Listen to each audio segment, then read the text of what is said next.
So, how do we start to trust our intuition?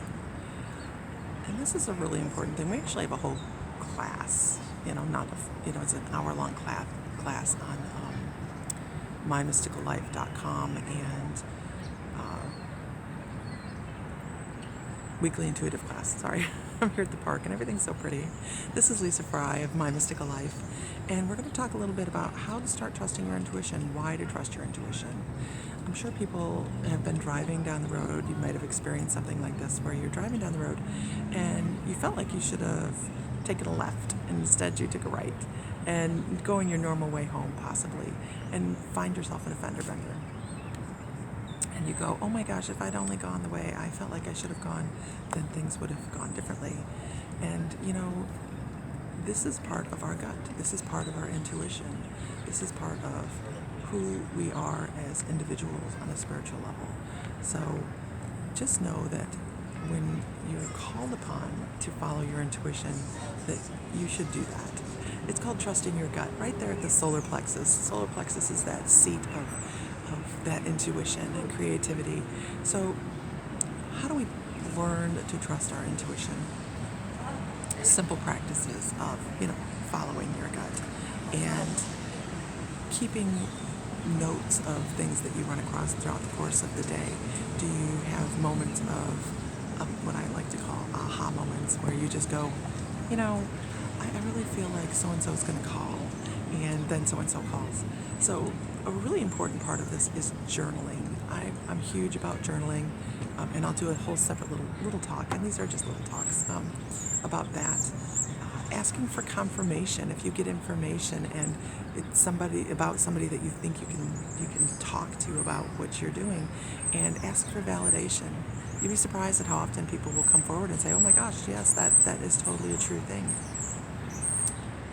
Ask your pendulum for confirmation. Pendulum is run by higher self. It's always going to know the answers, as long as you're not coloring it with what your emotions want the answer to be, of course. Ask cards, oracle cards. That's a direct connection to your guides and helpers. There are tons of ways to get validation and start trusting that. But the best and largest way for me when I first started doing this was when I had the moment that I realized I wasn't alone. Not like sitting in the living room with my husband alone.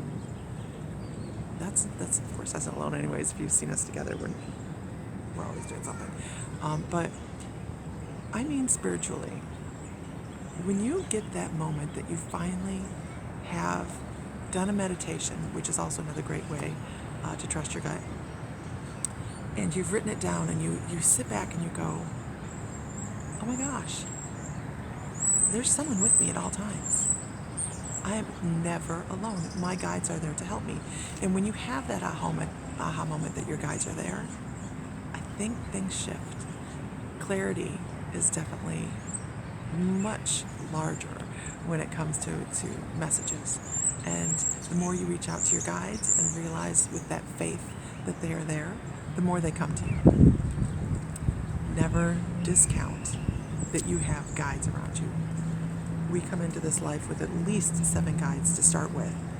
Permanent guides that know what they're signed up for. They know exactly what you're going to do in this life, and they've signed up for it.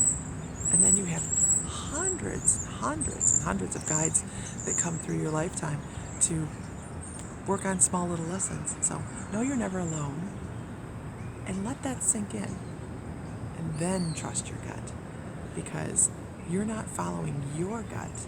You're following the intuition, the push from your guides to help you along in life.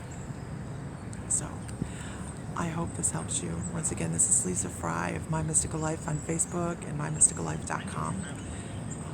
Would love to see you on some of our classes on the Weekly Intuitive class on Facebook.